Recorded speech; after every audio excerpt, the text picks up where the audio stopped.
They filed impeachment, included that he acted in an arbitrary, oppressive, and unjust manner at trial, that he misapplied the law. Catherine McConnell is a senior policy advisor at the U.S. Department of Education. Isn't that great? Oh, and she went to Harvard. Didn't she go to Harvard? Isn't that great? It's like one paragraph per person in a group project, and they sign that, and they're all getting paid like 6 figures? What the hell's going on? Oh, they don't actually have to earn a profit. We're paying for it. Representative Eli Crane has a plan, says we can solve this judicial corruption problem quite simply. Just impeach them. Says, I'm drafting articles of impeachment for U.S. District Judge Paul Engelmeyer, the judge who issued the TRO against Trump, cutting off his executive powers to make changes that he was elected to change. Says partisan judges abusing their positions is a threat to democracy. The left has done irreparable harm to this country. President Trump and his team at DOGE are trying to fix it. Says this is obviously judicial overreach. Judge Engelmeyer is attempting to stop White House employees from accessing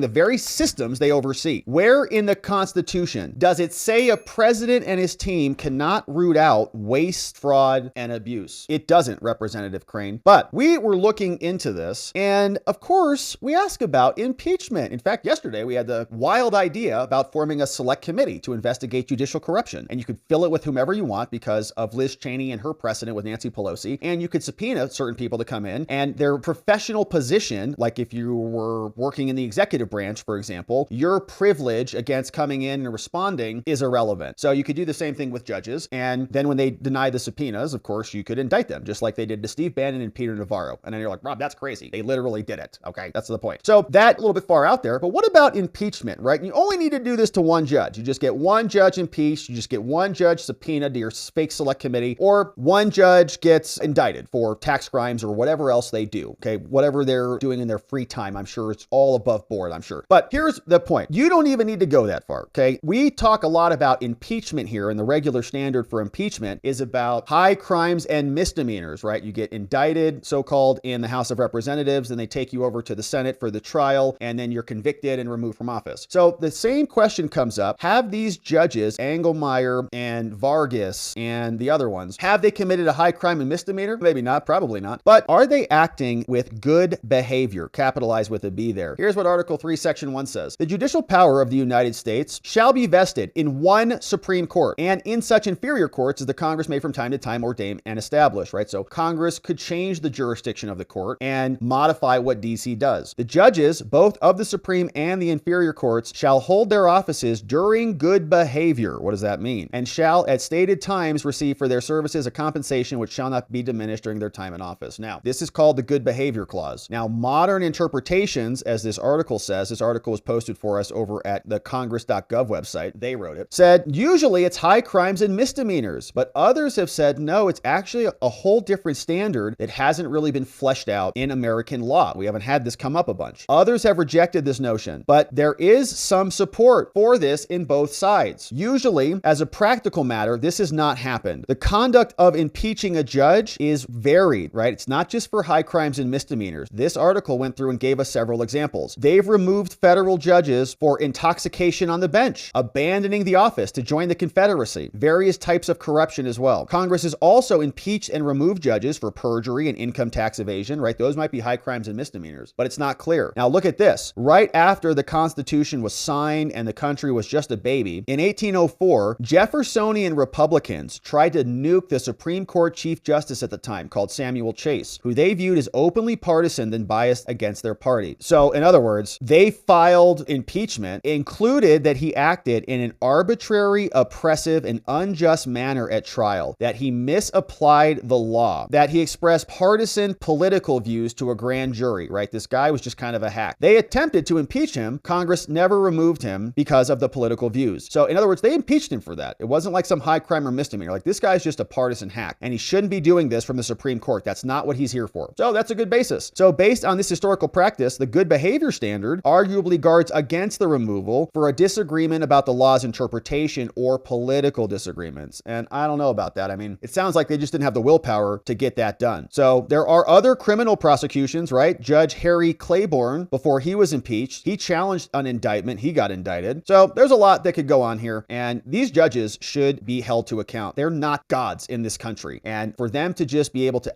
issue orders that invalidate the entire country is insane. And there needs to be tremendous tremendous reform. Now, Laura Loomer also found this one, said that Judge John McConnell, the federal judge from Rhode Island, who ordered the freeze of billions, we read that one yesterday, and we read the appeal on this one today, that judge apparently has a daughter with some interesting conflicts of interest. Here's what Laura Loomer has clipped for us. Says, Catherine McConnell is a senior policy advisor at the U.S. Department of Education. Isn't that great? Oh, and she went to Harvard. Didn't she go to Harvard? Isn't that great? So she works in D.C. Her daddy's a federal judge. She's a Harvard grad, probably a nice person. Maybe not. I don't know. You can see senior policy advisor, Office of the Career, Technical and Adult Education. So the judge turns the money back on and his daughter gets paid and all of her friends get paid. Policy advisor for adult education, special assistant, blah, blah, blah. Isn't that fun? An interview with outgoing board chair Jack McConnell, and also is on some boards. Interesting. Catherine McConnell. Yeah, she works over there. So daddy turns on the government money so she can keep her job. Now, there was also this that came out when it comes to that judge. This judge is called McConnell. We looked at him yesterday and understood what he was doing, but he also apparently was paying huge money to get this position. So Ted Cruz asked him during his confirmation hearings, said, well, how did Mr. McConnell become a judge? Well, according to CQ roll call, he contributed $500,000 to Democrat political appointees before he became a judge. Now he's a judge. After Senator Whitehouse, the racist judge, whose wife is a member of a racist club in Connecticut, led the fight to get him appointed a judge. Amazing. Whitehouse fought back on Twitter denying those comments, says, everything I received is disclosed money. It's not dark. That's how you know it's there, because he paid me and I made him a judge anyways. So that is more corruption on display. Here's a little bit more from Mike Johnson explaining what he says. Harry Balls shared this one too. I met with Elon yesterday about this to get an update. And to me, it's very exciting what they're able to do, because what Elon and the DOGE effort is doing right now is what Congress has been unable to do in recent years, because the agencies have hidden some of this from us. Yeah. There's a lot of oversight activity that goes on around here all the time. You all know. But when duly elected representatives of the people request information to find all of these abuses and it's not turned over to us, what it takes is an actual audit of the systems and the files themselves that are often hidden from Congress. That's what you're seeing right now. And that's why this is so exciting. They're uncovering things that we have known intuitively have been there, but we couldn't prove it. Now the proof is being provided, and no one can argue the counter to that. So stay tuned. There's a lot more to come. And I think that the courts should take a step back and allow these processes to play out. What we're doing is good and right for the American people. What DOGE is doing is making sure that your taxpayer dollars, all of us, are spent in the way that they're intended to be spent, and that they're